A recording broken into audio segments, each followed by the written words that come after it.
Just Jean talking. So I am Jean, a registered nurse and maternal child health and family planning nurse practitioner. And my job here is to discuss with you issues of health and hygiene and to do it in a manner that's easily understood. So I ran across a statistic. Before I do that, would you guys please go and subscribe and hit the notifications button? I need more subscribers. Come on.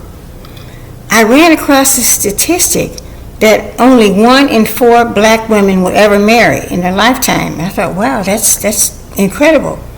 And I'm wondering, does obesity play any part in this scenario? So, 2/3 of black women, according to the CDC, are obese. And this is according to the BMI, the Body Mass Index. And that's just a formula where they can determine how much fat you have based upon your height, your weight, and maybe some other factors. So if 2/3 of us are obese, that's pretty scary because obesity is linked to the incidence of cardiovascular illness and even death. So what are some of the contributing factors to obesity? Well, hereditary factors can never be ruled out in any situation with the body. What happened before us, what's going on in our family, our genes, is always a factor. But by and large, across racial, ethnic lines, more important than heredity when it comes to obesity would be your behaviors.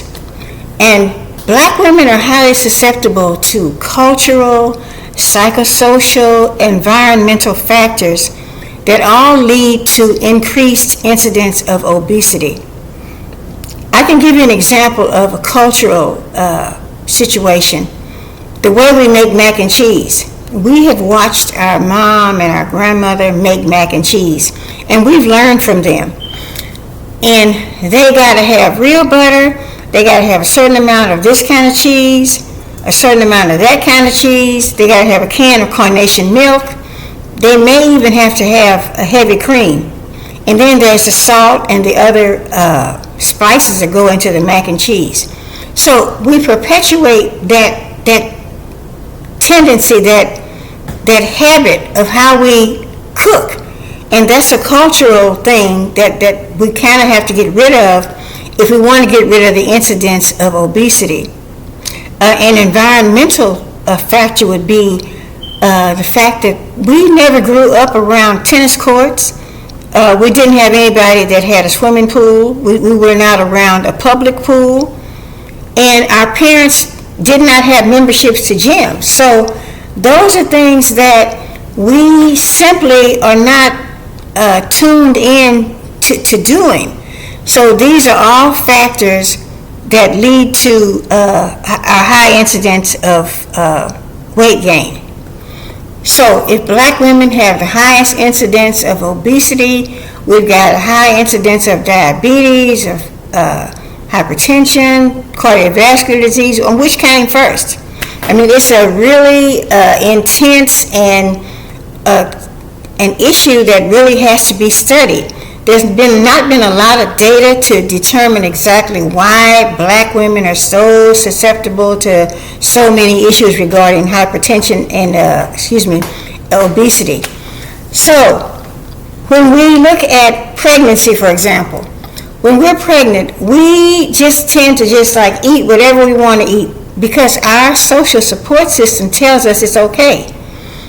That's fine, it's good for the baby, you need that. So we have no qualms about just eating when we're pregnant. So now you got all this weight. So postpartum, that means after the baby is born. Postpartum, you got all this weight that you're retaining. And you're retaining it because you're not really being that active and your eating habits are not subsiding. So there's an issue. Along with that, we have a lot of weight cycling. That means that we'll gain 20 pounds and lose 20 pounds. And we're quick to pick up some easy weight loss plan, some pills, a shot, and we can easily lose 10, 20 pounds, but then the next thing we know, we go back to our old lifestyle and we gain it right back. So this yin-yang weight loss thing is really a problem, and they find that it's really contributing to the obesity factor in black women. So now, looking at activity, black women are the least active of all the groups. Black men are more active, and women in other socio-economic, socio-ethnic groups are more active than the typical black woman. So, why is this?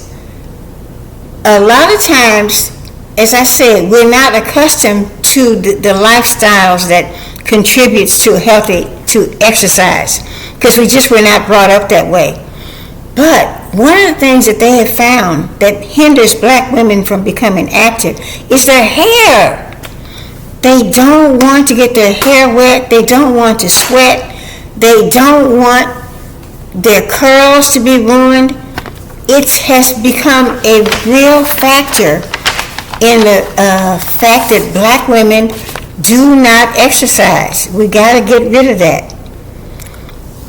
The final thing that I found about us as black women, we have something called a misperception of our bodies. For example, we can be a little bit obese, but we don't really think that we are. You hear saying stuff like, I'm fine, my hips and my thighs are fine, but if I just lose a little bit, if I lose about 5 pounds off my stomach, I'll be fine. And it doesn't work like that.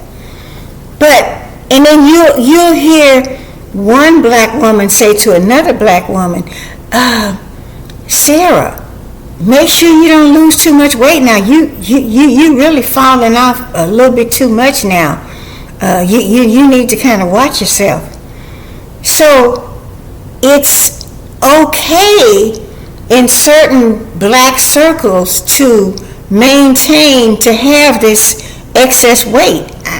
It's something that's it's in the psyche, and it has to be broken. Otherwise, we're going to continue this thing of obesity.